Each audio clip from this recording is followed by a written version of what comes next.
मागील भागात आपण पाहिलं, बहिर्जी नाईक इस्लामिक धर्माचा अभ्यास करून परतले. राज कोणी फकीर आलाय, आदिलशाही हेर असावा, आपल्याला भेटायचाय म्हणतोय.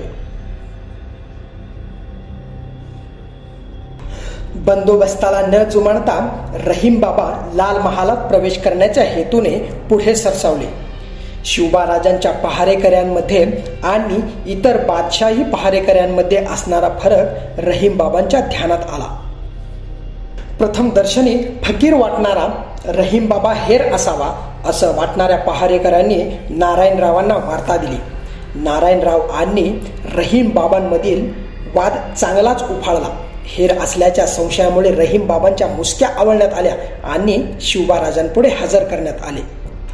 शिवबाराजे सदरेवरून बाहेर पडत होते. जाता जाता त्यांनी फकीराच्या काढण्या काढण्यास सांगितले आणि फकीराला संकेत दिले, दौलतराव मंत्रणा कक्षात या.